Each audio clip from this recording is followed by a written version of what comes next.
Hello friends, welcome to Film Information channel. We'll be reviewing Tanhaji the Unsung Warrior in this video. But before that, let me remind you, if you haven't subscribed to our channel, Film Information channel, please do so after watching this video. Please also press the bell button so that whenever we upload videos, you'd get an alert.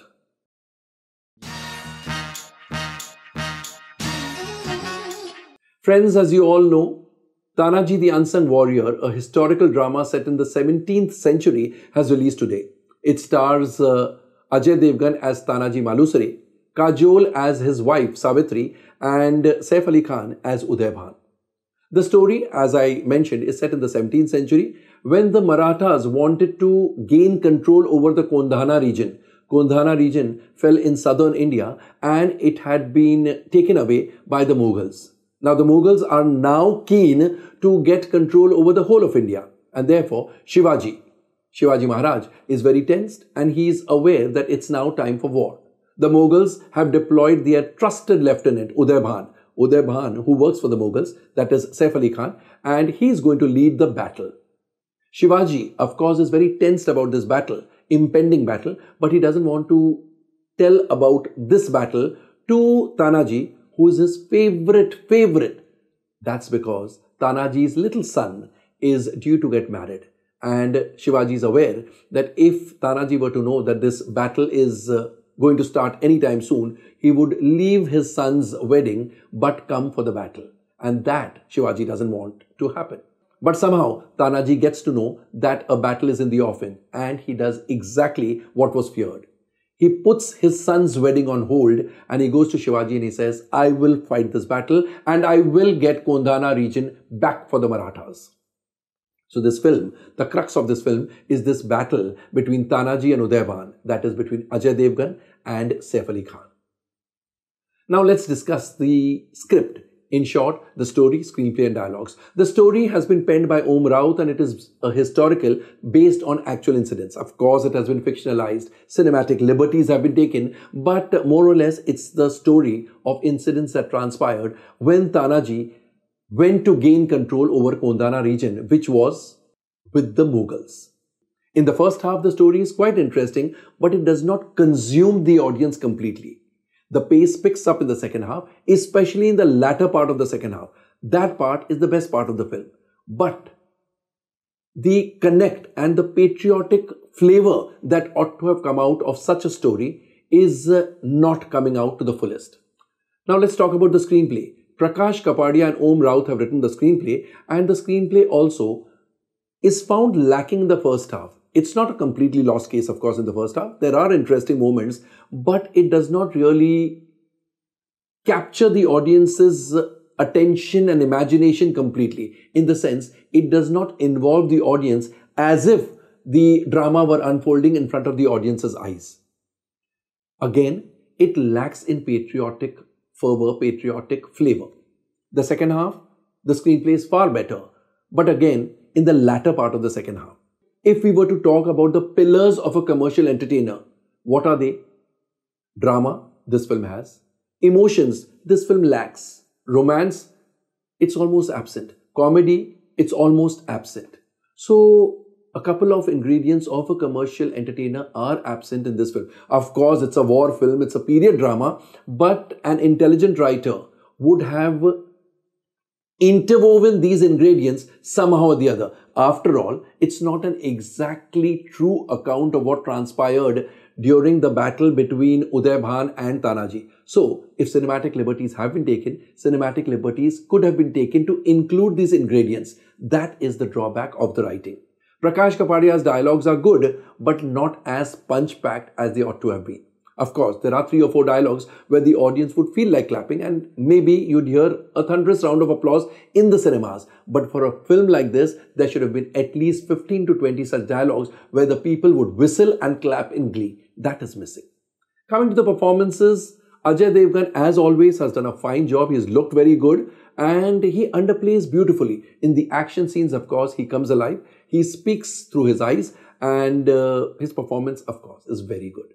Kajol as his wife has a very brief role. In fact, the last scene of course belongs to her.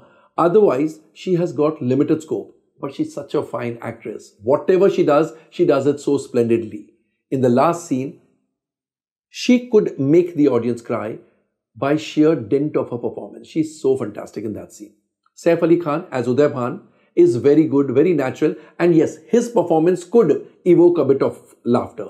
As Shivaji Maharaj, Sharat Kelkar does a fine job, but he doesn't get much scope. In fact, this becomes one of the negative points because after all, Tanhaji works under Shivaji. So you wonder, there's so much scope given to Tanhaji and such little scope given to Shivaji. Of course, this film is about Tanhaji. It's called Tanhaji, the Unsung Warrior. But as Hindi film audiences, we are used to seeing films in a certain way where we want all the characters to be justified, especially if Shivaji is the boss and especially if Shivaji is also alive alongside Tanhaji. We can't digest that Shivaji has been given such less scope. But all said and done, he's done a fine job. Padmavati Rao as Rajmata is okay, nothing to shout about.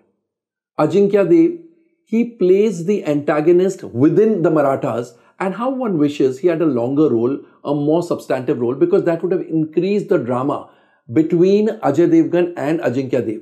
But he's got such a minuscule role that you wonder why. You would want more drama between these two also. Of course, the main antagonist is Saif Ali Khan, but that is the external antagonist. Within the group, if there is an antagonist, this track could have been milked to effect, but that has not been done. There are many other actors and all of them have performed all right, but nobody really stands out. One more thing is that because these characters are played by actors who are not very recognizable faces, and it's a period drama, so very odd names, they are not today's names, so you tend to get lost. One, you have to remember the names. Secondly, you have to remember the faces because they're not known or recognizable faces. So that's one drawback. Coming to the direction and other technical aspects, Om Raut has directed this film and technically it's a very sound film. So he has concentrated completely and a lot on the technical side, which is a very good thing.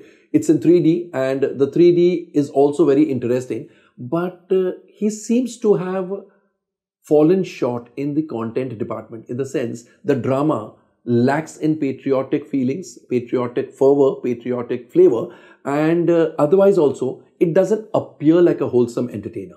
So his direction, while technically it is very good, but as a narrator, he doesn't really shine. The music is by different music directors, Mehul Vyas and Pritesh, Ajay Atul and Sachit Parampara, and all the songs are really good. In fact, when the songs come in the film, you enjoy. The lyrics are written by Anil Verma and Swanand Kirkire and they are absolutely appropriate for the period drama. The dance choreography is by Ganesh Acharya, Bosco Caesar and Ranju Varghese, and all the dances are quite eye-filling. In fact, you like watching those dances. The background music by Sandeep Shirodkar is good, but it should have been more effective, more impactful.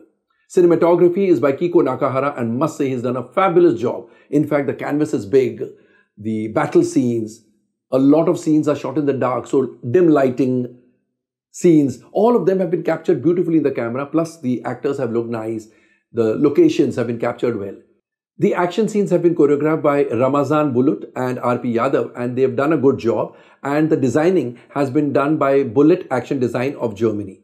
Production designing is by Sujit Subhash Sawant and Sriram Kanan Iyengar, and the production designing is very good and very appropriate to the drama. And the editing by Dharmendra Sharma is good, but it could have been better. It could have been a crisper film. So overall, Tanhaji the Unsung Warrior is an ordinary film, and because it's a very costly film, very expensive film, it may not be able to do justice to its budget at the box office. And let us mention here that the film's opening today is a mixed bag, in the sense at places it is very good, fabulous, at places it is good, but at other places it is not up to the mark. Friends, now that you've watched the video, please go to the comment section and post your comments about how you liked our review of Tanhaji the Unsung Warrior. And yes, if you have also watched the film, please do let us know how you've liked the film and what you have liked in the film. Thank you.